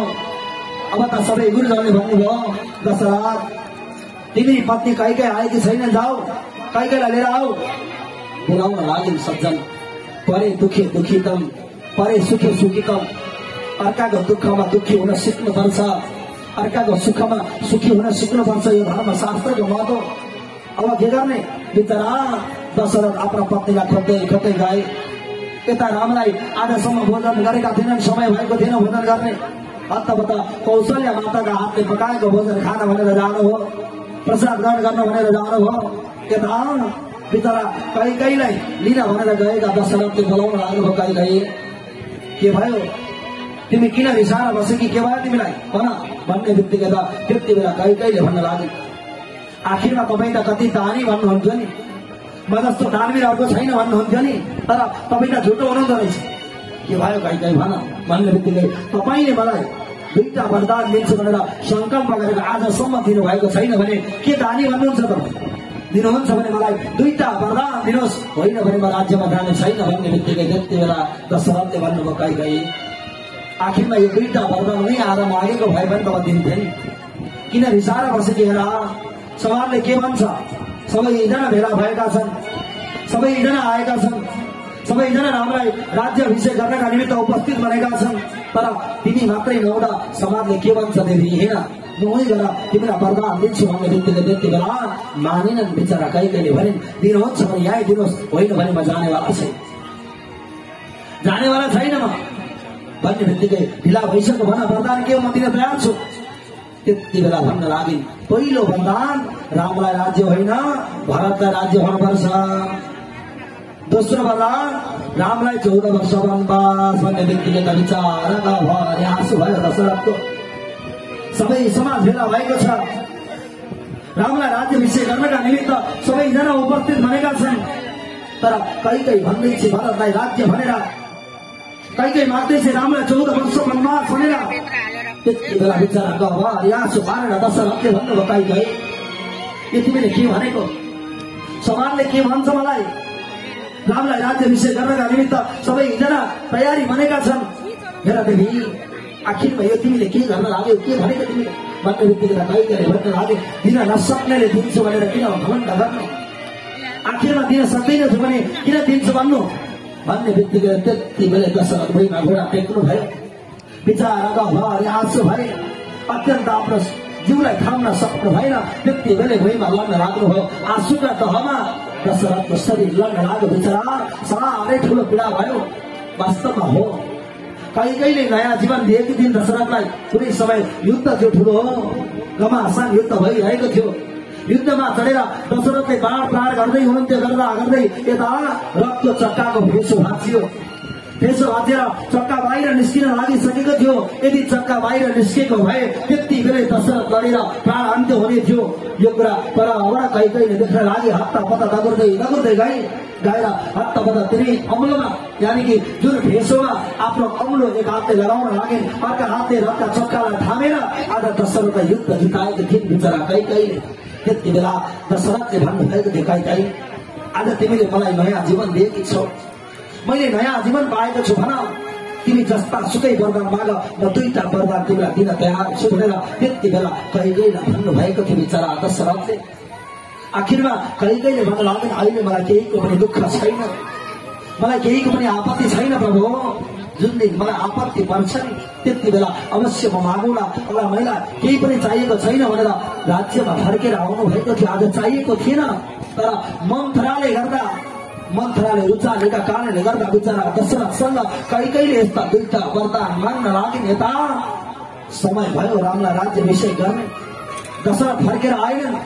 गुरुजनले भन्नुभयो शुभ मुहूर्त सकिन लाग्यो, शुभ मुहूर्तको समय जान लाग्यो, छिटो बोलाऊ दशरथ जाऊ मन्त्री सुमन्त्र दगुर्दै आउनुभयो।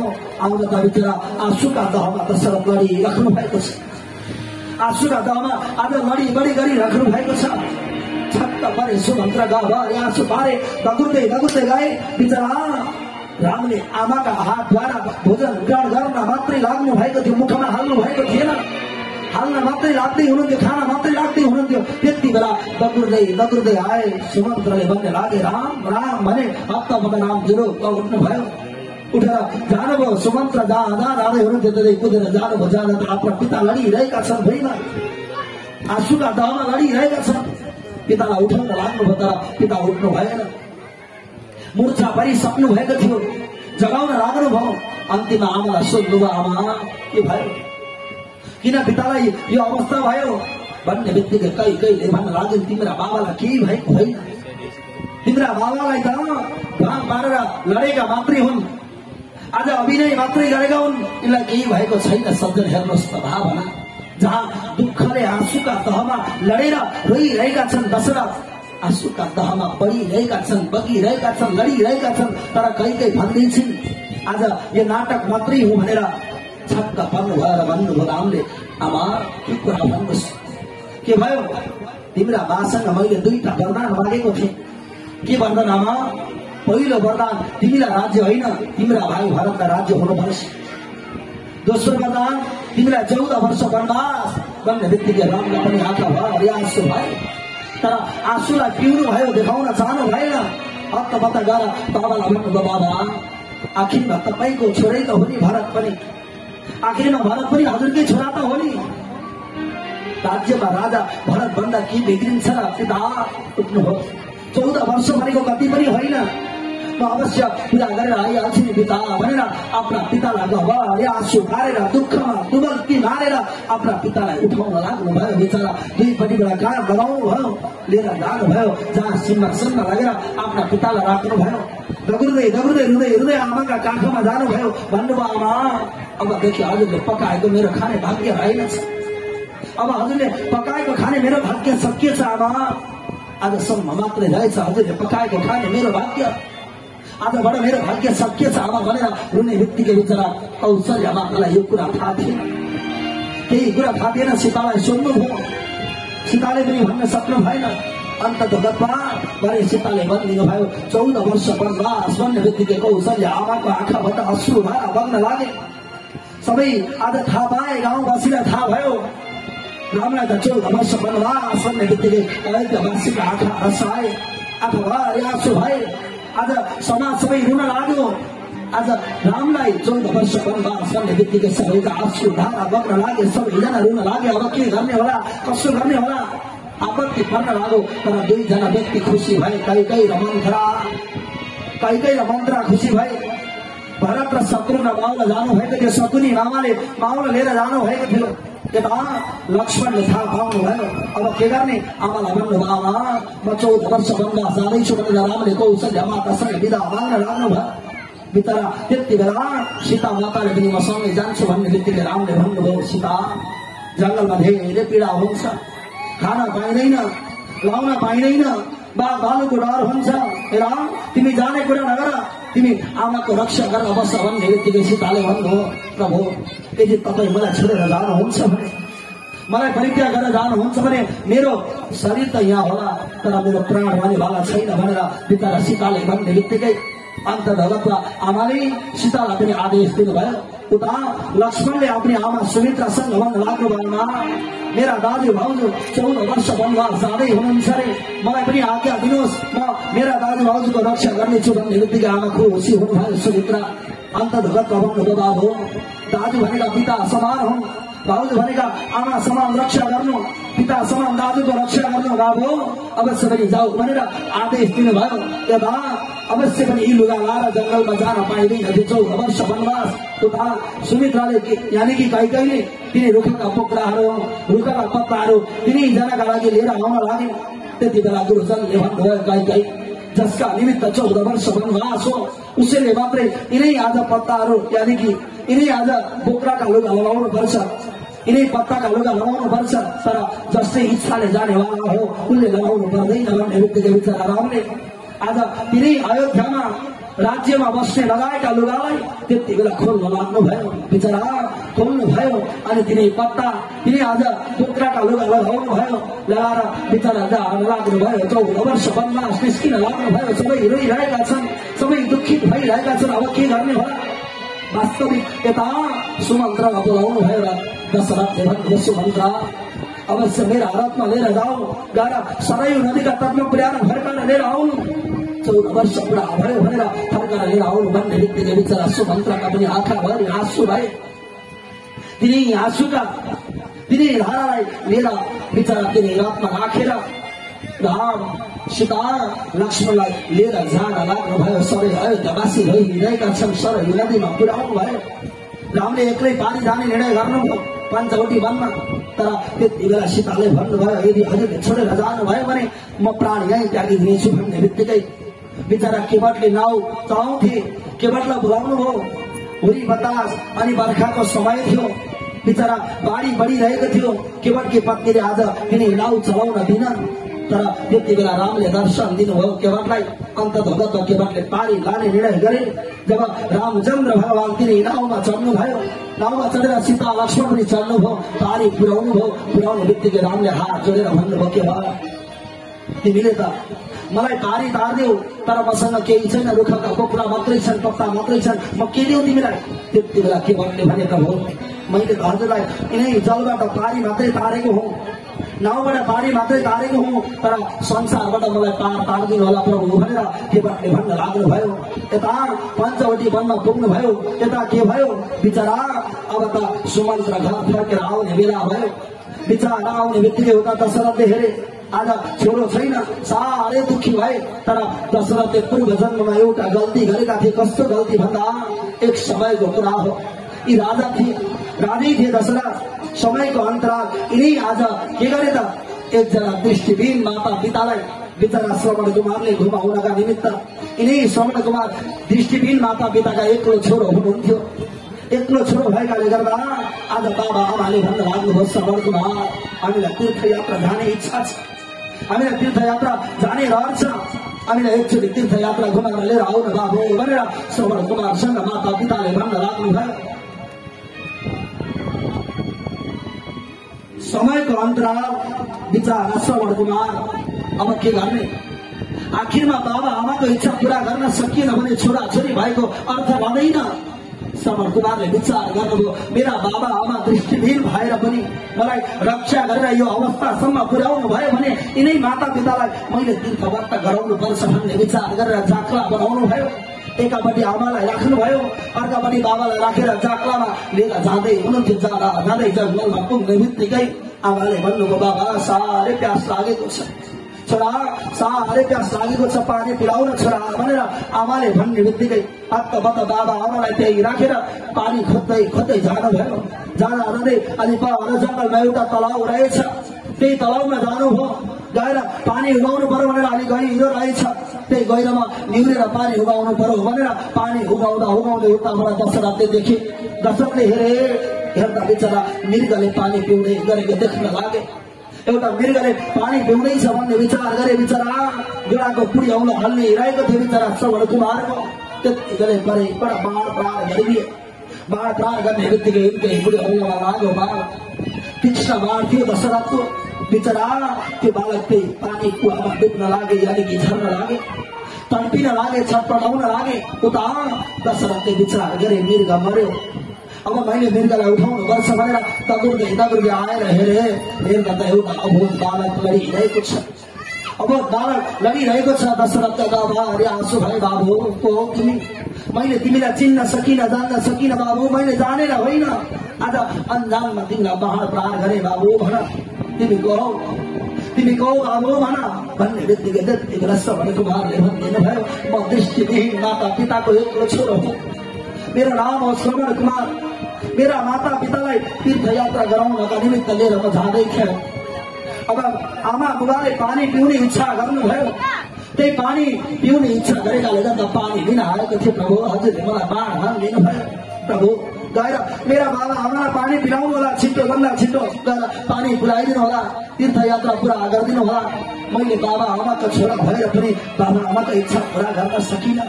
हे मेरा माता पिता, यो जन्ममा त हजुरहरूको मैले इच्छा पुरा गर्न सकिनँ। अर्को जन्म पनि तपाईँकै छोरा भएर जन्मिन पाऊँ, म हजुरको इच्छा अवश्य पनि पुरा गर्छु भने त्यति भन्ने बित्तिकै श्रवण कुमार त्यति बेलै प्राण त्याग गरिदिए। बिचरा यता यिनै बिचरा दशरथका गभहरू आँसु भयो। म कसरी जाउँ अब, के भनौँ म अब, के भनेर लगेर ती माता पितालाई पानी पिलाउँ। अब हातमा पानी बोकेर रुँदै रुँदै गए। सज्जन जति नै माता पिता दृष्टिहीन भए तापनि आफ्ना छोराछोरी पढाइबाट चिन्नुहुन्छ, बोलीबाट, हिँडाइबाट, अब आवाजबाट आफ्ना छोराछोरी अघि चिन्नुहुन्छ। जब दशरथले लगेर आमाका हातमा पानी राखिदिए, तर त्यति बेला आमाले भन्न लाग्नुभयो, तिमी को हौ, तिमी को हौ? हाम्रो छोरा कहाँ गए? हाम्रो छोरा श्रवण कुमार खोइ, हामीले तीर्थयात्रा लिएर हिँडेको हाम्रो छोरो खोइ भनेर बोलाउने बित्तिकै यदि भन्छौ भने भन, होइन भने हामी पानी पिउँदैनौँ भन्ने बित्तिकै बिचरा त्यति बेला दशरथले गभरी आँसु पारेर भन्न लाग्नुभयो, प्रभु मैले जानेर होइन, मैले जानेर होइन, आज अन्जानमा मैले बाण प्रहार गर्दा हजुरका छोरालाई लाग्यो, हजुरको छोराको मृत्यु भयो।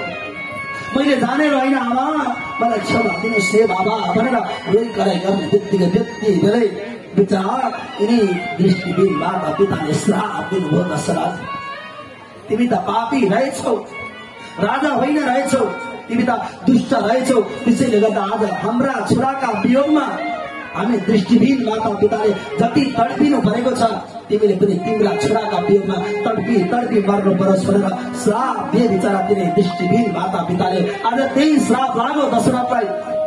तिनी दृष्टिहीन माता पिताले दिएको श्राप लाग्यो। आज राम फर्केर आउनु भएन, लक्ष्मण फर्केर आउनु भएन, सीता फर्केर आउनु भएन। अब त सुमन्त्रलाई मात्रै देख्ने बित्तिकै यिनै दशरथ छटपटिन लागे, आँखाभरि आँसु भयो, तडपिन लागे। आज भड्किँदा भड्किँदै हे राम हे राम हे राम भन्दा भन्दै त्यति बेलै दशरथले प्राण त्याग गर्न लागे। बिचरा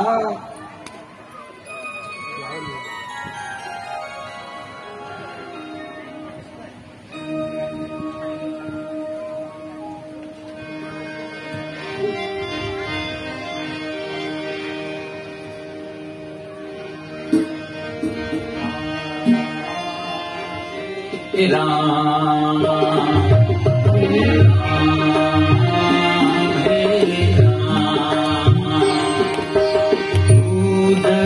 दाता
के सारे काम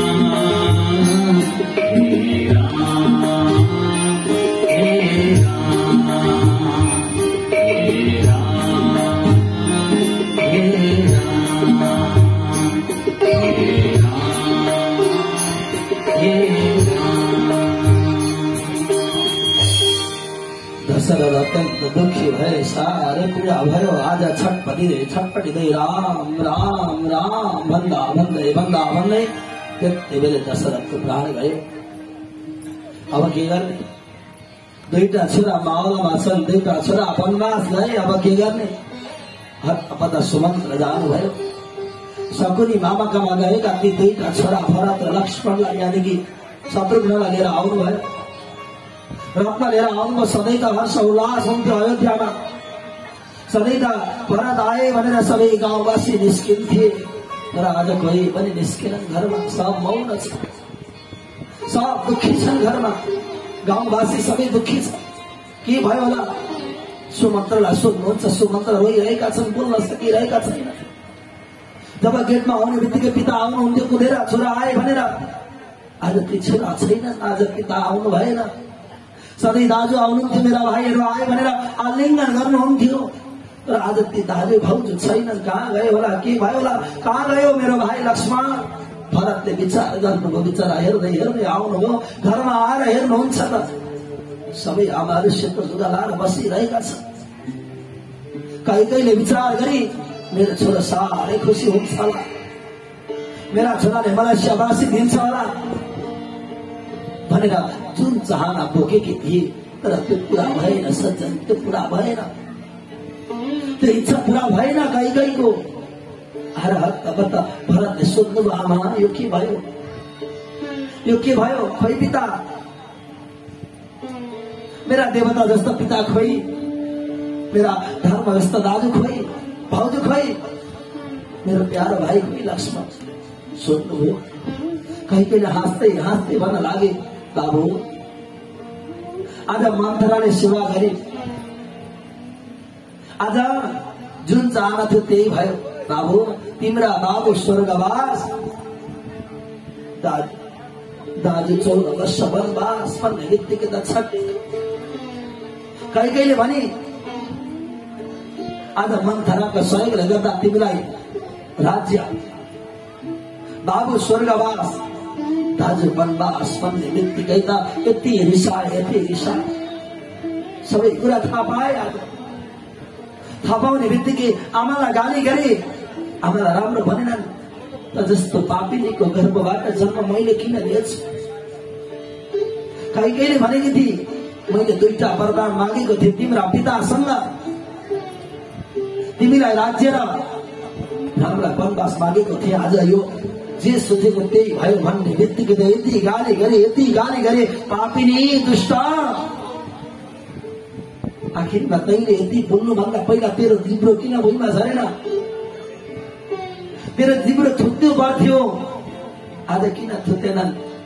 मेरा पिता यस्ता पापिनीको कुरा सुनेर गाईलाई किन वनवास पठाउनु भयो प्रभु? हजुरले किन प्राण त्याग गर्नुभयो? म कति पापी रहेछु, आज मेरा कारणले गर्दा मेरा बाबुको अन्त्य गरे मैले, मेरा बाबुको प्राण त्याग गरे, म जस्तो पापी को छ र? दैवा यस्ताका कोखबाट जन्म लिनुभन्दा पहिला होइन मलाई खेर फालिदिनु भएको हुन्थ्यो। यति गाली गरे, ए दुष्ट, ए पापिनी, तलाई सोच यो सेतो लुगामा रातो तिलक लगा, मलाई राज्य चाहिएको छैन, मलाई राज्यको इच्छा छैन, गाली गरे। हप्काए बिचरा भरतले, जे सोचेको थियो आज कहिले त्यो इच्छा पुरा भएन। भरतले यति बेलै गाली गर्नुभयो, साह्रै धेरै विलाप गर्नुभयो। अन्त भगतका बाबालाई सम्झिँदै बाबा मेरा कारणले गर्दा, आज मैले गर्दा हजुरले प्राण त्याग गर्नु पर्यो पिता, म कति अभागी छोरो रहेछु, कति माया गर्नुहुन्थ्यो तपाईँले आज, तर त्यो मायालाई आज जान्न नसकेर हजुरले प्राण त्याग गर्नुभयो पिता। दाजु खोज्दै जानुभयो, भरत राज्यबाट निस्किनु भयो, बस्नु भएन राज्यमा, जानुभयो। आफ्ना दाजु भाउजू खोज्दै जाँदै हुनुहुन्थ्यो, सरही नदीमा पुग्नु भयो। केवलले बारी लाने विचार गरेन। म रामको भक्त हुँ भन्ने बित्तिकै बारी पुर्याइदिए। खोज्दै खोज्दै जानु भएको त पञ्चवटी वनमा न त लुगा लाउनु भएको छ, न त बाँकीको अन्न खान पाउनु भएको छ। भुइँमा झरेका तिनै फललाई मात्रै ग्रहण गर्नु परेको छ, पानी पिउन पाउनु भएको छैन। यस्तो दुःख देख्ने बित्तिकै गएर दाजुलाई साष्टाङ्ग दण्डवत गरेर भन्न लाग्नुभयो, दाजु यो के गर्नुभयो, यो के गर्नुभएको? हजुरले एउटा पापिनीका कुरा सुनेर हजुरले राज्य छोडेर आउनुभयो। थाहा छ, हजुरले राज्य छोडेका कारणले गर्दा आज पिता स्वर्गवास हुनुभएको छ, पिता स्वर्गवास हुनुभएको छ। दाजु यो के गर्नुभएको? तपाईँले जानुहोस्, जानुहोस्। अब राज्य हजुरले सम्हाल्नुहोस्। म हजुरको 14 वर्ष वनवास बसेर आउँछु भन्ने बित्तिकै रामले मान्नु भएन, रामले मान्नु भएन। बाबु 14 वर्ष वनवास त मलाई हो, जाऊ तिमी गएर राज्य सम्हाल्दै गर, 14 वर्ष पछाडि फर्केर आउँछु, जाऊ बाबु। मान्नु भएन भरतले। तपाईँ यहाँ दुःख गरेर यस्तो दुःख सहेर बस्दा म कसरी त्यो राज्यमा बस्न सक्छु र दाजु? म कसरी बस्न सक्छु भन्नुहोस् त? म त्यो राज्यमा बस्न सक्दिनँ दाजु भन्ने भाइलाई सम्झाउनु भयो। बाबु तिमी सम्हाल्दै गर, म 14 वर्ष पुगेपछि फर्केर आउँछु। यसो भए दाजु ठिक छ, म फर्केर जानुपर्छ भने त्यो राज्यमा हजुरको चरण पादुका लगेर राख्नेछु। म राज्यमा बस्नेवाला छैन, तर 14 वर्ष पुरा भएर यदि फर्केर आउनु भएन भने त्यति बेलै म प्राण त्याग गरिदिन्छु। यदि हजुर आउनु भएन भने, यदि त्यति बेला फर्केर आउनु भएन भने म त्यति बेलै प्राण त्याग गरिदिन्छु भन्ने बित्तिकै नभन्दै दाजुले हुन्छ भन्नुभयो। त्यही चरण पादुका दाजुको शिरमा राख्नुभयो, लिएर आउनुभयो। भरतजी आउनुभयो, आएर तिनै सिंहासनमा राख्नुभयो दुईटा चरण पादुका। अब भुइँमा बस्नुभयो, आँसु लाएर बस्नु भएन सिंहासन। दाजु यस्तो दुःख सहेर बस्नु भएको छ भने म यो सिंहासनमा बस्न सक्दैन। दाजु त्यत्रो दुःख गरेर खाइ नखाइ गरेर दुःख गरेर बस्नु भएको छ जङ्गलमा भने मैले मिठो खाएर हुँदैन, राम्रो खानु भएन। के गर्नु भएको? दाजुको माया, दाजुको ममता। भरतजीले के गर्नु? गाईलाई जौ खुवाउनु भयो। त्यही गाईले जौ गोब्र्याइ, त्यही जौलाई गोमूत्रमा पखाल्नु भयो अनि त्यही गोमूत्रमा पकाएर खानुभयो। राम्रो अन्न खानु भएन। यति दुःख गर्नुभयो दाजुका निम्ति, यति यत्न गर्नुभयो। धेरै मिठो कथा छ रामचरित्रमा, यति मिठो कथा छ सज्जन।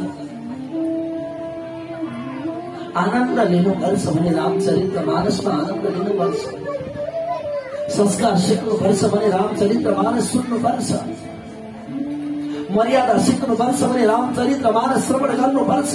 दाजुभाइको ममता कस्तो हुँदो रहेछ अनि माता पिताको सेवा कसरी गर्नुपर्दो रहेछ, माता पिताको भावना कसरी बुझ्नु पर्दो रहेछ। सज्जन यही रामचरित्र मानसले सिकाउँछ, यही रामचरित्र मानसले पढाउँछ।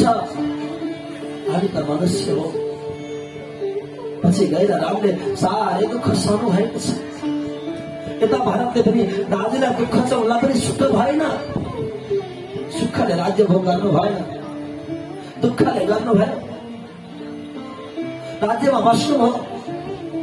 पछि गएर पञ्चवटी वनमा बस्दा बस्दै एक दिनको कुरा हो, सुपर्णखा नाम गरेकी राक्षसी आउन लागे। अन्ततः रामलाई ठकाउन लागे, भन्न लागे तिम्री सीता के राम्री छ र? ऊ भन्दा त म 100 गुणा राम्री छु, मसँग विवाह गर, तिम्री पत्नीलाई परित्याग गर। साह्रै धेरै भन्न लागे। रामले भन्नुभयो म त विवाहित, मेरी पत्नी साथमै छ, जाऊ लक्ष्मणलाई भन, उनले बिहा गरेको छैन, जाऊ। लक्ष्मणले मान्नु भएन। फेरि आएर रामलाई भन्न लागे। मभन्दा राम्री यो स्वर्गमा कोही पनि छैन भनेर घमण्ड गर्दै त्यति बेला लक्ष्मणलाई भन्दिनु लक्ष्मण जाऊ यता साह्रै राम्रै छैन रे यिनको नाकान काटेर पठाइदियो साह्रै राम्रै छैन नाकान काट्दियो लक्ष्मणलाई हराउनु भयो लक्ष्मणले नभन्दै सुपर्णखाको त्यति बेला नाकान काटिदिनु भयो रगत चौँदै चौँदै चौँदै लङ्कामा फिर्न लाग्यो रावणकी बहिनी थिए गएर भन्न लागि रावणलाई सबै वृत्तान्त सुनाई आखिरमा मसँग विवाह गर्यो भन्दा मेरो नाकान काटिदिए कसले रामले ठिक छ मेरो बहिनीको यो हालत गर्नेवाला राम तेरी पत्नी हरण नगरिकन म छोड्दिन भनेर दागा धर्न लाग्यो लङ्केश रावण मरिचलाई सुनको मृग बनायो तिनी सुनको मृग भनेर मरिच आउन लागे मानेनन् पहिले त मानेका थिएनन् तर लङ्केश रावणले भन्न लाग्यो यदि मैले भनेको मानिनेस् भने म तँलाई यहीँ अन्त्य गरिदिन्छु मरिचले विचार गर्यो तेरा हातबाट मर्नु भन्दा त बरु रामकै हातबाट मर्नु उचित छ भनेर सुनको मृग बनेर आउन लाग्यो पञ्चवटी वनमा आउँदै थिए आउँदै सीताले देख्न लागे सीता पनि मूर्ख सुनको मृग कहाँ हुन्छ र तर आज त्यो मृग देख्ने बित्तिकै रामलाई भन्न लाग्यो यो सुनको मृग मलाई चाहियो मलाई जसरी भए पनि दिनुपर्छ मलाई ल्याइदिनुपर्छ घमण्ड गर्न लागि भनिन्छ बाल हाट स्त्री हाट वृद्ध हाट आखिरमा सीताले आफ्नो हटलाई छोडिन अन्तर्गतमा रामले तिनी मृग खोज्दै खोज्दै गए लक्ष्मणलाई पनि भाउजूलाई नछोड्नु है भाउजूको रक्षा गर्नु म नआउनेसम्म भनेर तिनी लक्ष्मणका साथमा सीतालाई छोडेर राम खेद्दै खोज्दै जानुभयो जाने बित्तिकै बाढ पुग्ने बित्तिकै बाढ प्रहार गर्नुभयो बाढ प्रहार गर्ने बित्तिकै त्यति बेलै यिनै बिचरा मरिचीलाई लाग्न लाग्यो मरिचीले परैबाट करायो हा लक्ष्मण भनेर कराउन लाग्यो आवाज दिन लाग्यो आखिरमा वास्तवमा बाढ लागेको थिएन यसलाई अब के गर्ने समयको अन्तराल यो जङ्गलको बिचमा गयो कहाँ हरायो राम खोज्दै खोज्दै जानुभयो यता लक्ष्मण भनेको कुरा सीताले सुन्नुभयो सुन्ने बित्तिकै लक्ष्मणलाई भन्नुभयो लक्ष्मण दाजुलाई केही आपत परे जस्तो छ जाऊ तिमी छिटो गर दाजुको रक्षा गर लक्ष्मणलाई थाहा थियो दाजुलाई केही हुँदैन मर्यादा पुरुषोत्तम रामलाई केही हुँदैन भन्ने कुरा थाहा थियो तर भाउजूको आदेशलाई नमान्दा पनि भएन फकाउन लाग्नुभयो भाउजूलाई भन्नुभयो दाजुलाई केही हुँदैन सम्झाउनु भयो तर पनि कहाँ मान्छन् मानिनन् सीताले भनिन् के दाजुको प्राण अन्त्य गरेको हेर्न चाहन्छौ दाजु प्राण गएको हेर्न चाहन्छौ तिमी ए दुष्ट यति धेरै गाली गर्नुभएको छ नराम्रो शब्दले गाली गर्नुभएको छ लक्ष्मणले त्यो सहन गर्न सक्नु भएन अन्तर्गतमा रेखा लाउनुभयो लक्ष्मण रेखा कोर्नुभयो किन बाघ भालुको डर थियो अनेक प्रकारका दुष्टहरूको डर थियो जंगल हो मेरो भाउजूलाई केही नहोस् भन्दा गाडी त रेखा कोर्नुभयो लक्ष्मण रेखा भनिन्छ कोरेर भन्नुको भाउजू यो रेखा भन्दा बाहिर ननिस्किनु होला भनेर आफ्नो भाउजूलाई छोडेर जानुभयो जस्तै आपत भयो भने ननिस्किनु होला अन्तर्गतमा यता लङ्केश रावण आइसकेको थियो रूपलाई परिवर्तन गरेर भिक्षारूपी ब्राह्मण भनेर आइसकेको थियो अब त जानुभयो लक्ष्मण जाने बित्तिकै त्यति बेला लङ्केश आयो भगवती भिक्षाम देही भनेर भिक्षा माग्न लाग्यो लङ्केश रावणले माग्ने बित्तिकै बिचरा सीताले दिन लाग्नुभयो त्यही रेखाभित्रबाट तर रावणले थाप्न सक्दैनथे यदि रेखाभित्रबाट यदि लङ्केश रावणले सीतालाई छोडेको भए ती भस्म हुन्थ्यो अन्त्य हुन्थ्यो तर यो पनि ज्ञानी थियो लङ्केश उसले भन्न लाग्यो हे सीता यदि बाहिर निस्केर मलाई भिक्षा दान दिनुहुन्छ भने दिनुहोस् होइन भने म श्राप दिन्छु म भन्ने बित्तिकै आखिरमा श्राप पाउनु भन्दा त भिक्षा दिनु उचित हुन्छ भनेर जब त्यो रेखा भन्दा बाहिर मात्रै टेक्नु भएको थियो त्यति बेला च्याप पक्रेर लङ्केश रावणले लिएर जान लाग्यो हरण गर्यो सीतालाई लिएर जान लाउँदै के भयो बीच बाटोमा पुग्ने बित्तिकै जटायुसँग भेट भयो जटायुले यसो हेर यता सीता माता हुन् आज राम नभएको मौका छोपेर आज लङ्केशले हरण गर्दै रहेछ यसलाई मैले जान दिनु हुँदैन राम आउँदै मैले रोक्नुपर्छ भनेर बाटो छेक्न लाग्यो जटायुले बाटो छेक्दै थियो छेक्दै यता लङ्केश रावणले त्यति बेला आफ्नो तरबार निकालेर यिनी जटायुका दुईटा पखेटा काटिदियो। काट्ने बित्तिकै जटायु भुइँमा लड्यो।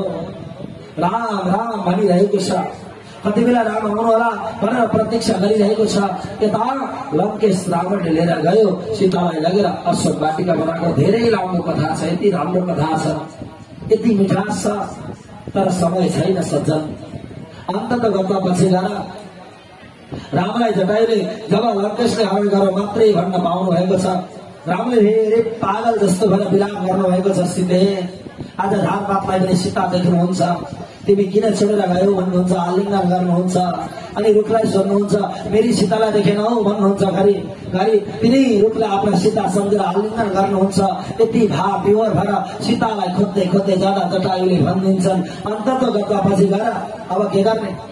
यिनै अन्ततः गएपछि गएर बानरसँग मित लगाउनु भएको छ अनि बानरका सेनाहरू बोलाउनु भएको छ। अन्ततः गर्दा यिनै सुग्रीवले पछि गएर हनुमानलाई बोलाएका छन्। हनुमान आउनु भएको छ, सीता खोज्न जानु भएको छ। पछि गएर यिनै बिचरा नदीमा आज बिचरा बानरका सेनाद्वारा सम्पूर्ण सेतु बन्धन पुल बाँधिएको छ। पछि हनुमानले थाहा पाएर आए औँठी लिएर चिरो दिन्छन्, लङ्का रमाउँछन्, युद्ध यानि कि फलफुल तसनस गर्छन्। अन्तिममा बानरका सेनाका साथमा राम जानुहुन्छ, गरेर युद्ध गर्नुहुन्छ।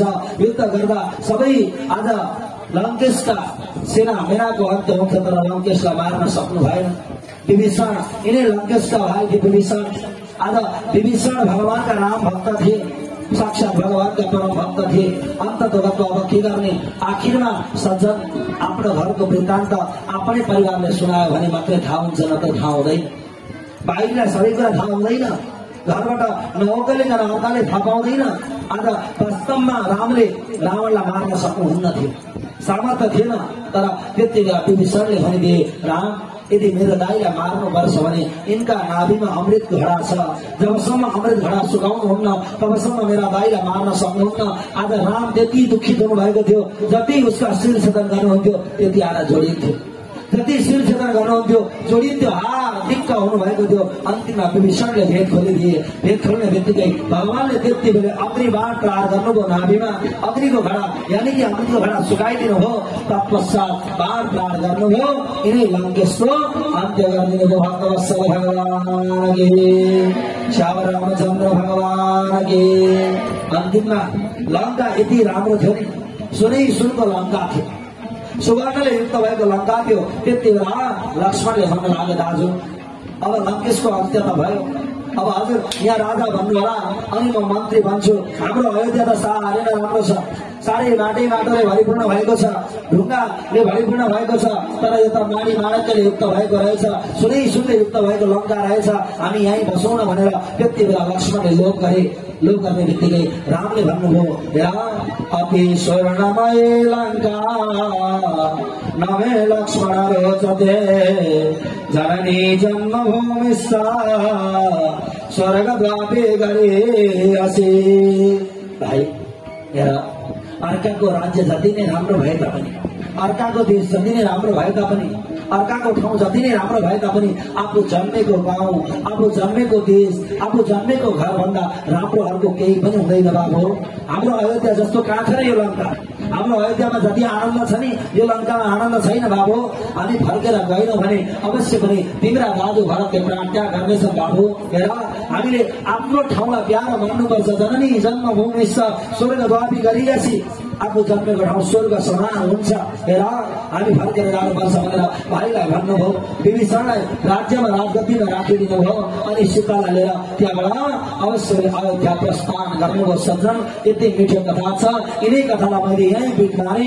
यदि अपूर्ण भएमा भगवान हरिले पूर्ण गरिदिनुहोस्। यो कथा भन्दै जाने भने त 10 दिनमा पनि सकिँदैन सज्जन। यति मिठो कथालाई हजुरहरू समक्ष कुनै दिन रामचरित्र मानसको दिव्य कथाको आयोजना भएछ भने त्यति बेला पक्कै निकै आनन्द दिने वाचाका साथ यो रामचरित्र मानसमा यति मिठास छ, यति मधुरता छ, यति आत्मीयता छ, यति मर्यादा छ।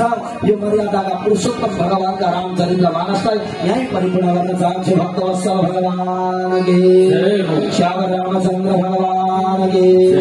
आउनुहोस् एउटा सुन्दर भजन श्रवण गरौँ। अब हामी चन्द्र वंशतिर फर्किँदैछौँ। अब कृष्ण घरातिर जाँदैछौँ सज्जन। हामी आज कृष्ण जन्म उत्सव मनाएर आजको सत्र मात्रै होइन, आजको दिनलाई विदा गर्नेछौँ। चिन्ता नगर्नुहोला, आउनुहोस् एउटा भजन श्रवण गरौँ। तनैमा चल राम मेरो मनैमा चल राम, तनैमा चल राम मेरो मनैमा चल राम, मेरो आँखा गुनाही मारा मेरा, मेरो आँखा गुनाही मारा हो। तनैमा चल राम मेरो मनैमा चल राम, तनैमा चल राम मेरो मनैमा चल राम, मेरो आँखा गुनाही मारा मेरा, मेरो आँखा गुनाही मारा मेरा। ताली बजाउनु होला है, ताली हातमा ठेउला उठ्यो होला, भोक पनि लाग्यो होला, चिन्ता नगर्नु होला। अहिले कृष्ण आएपछि सबै कुरा हुन्छ। जय हो।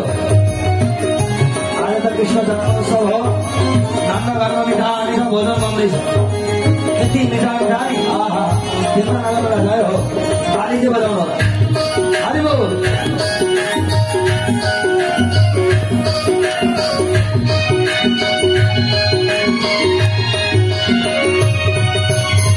फूलको सुगन्धमा रामचन्द्र, गङ्गाको तरङ्गमा रामचन्द्र,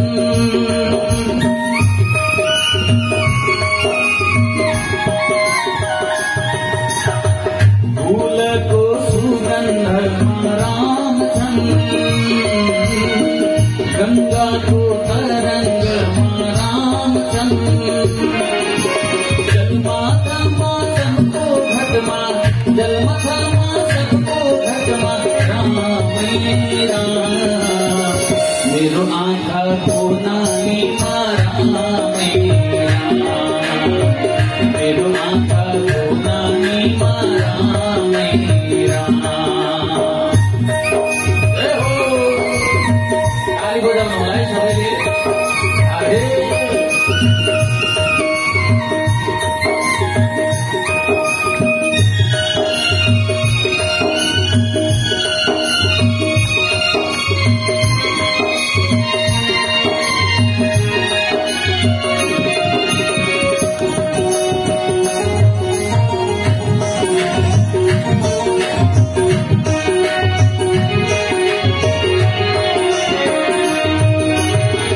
शिवको डमरुमा रामचन्द्र, नारदको वीणामा रामचन्द्र,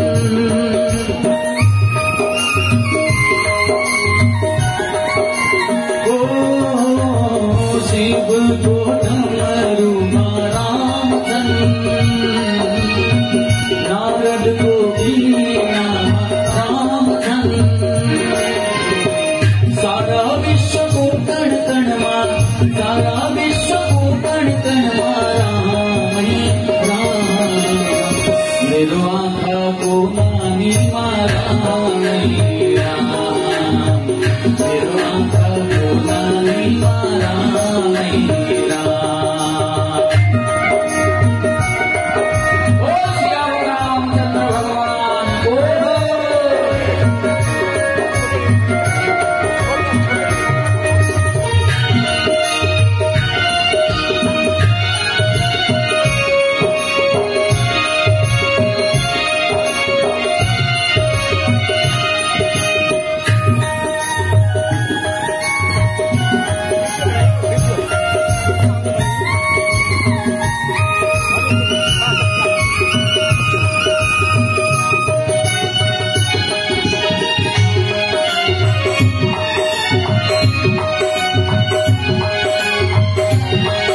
को पात पात राम छन्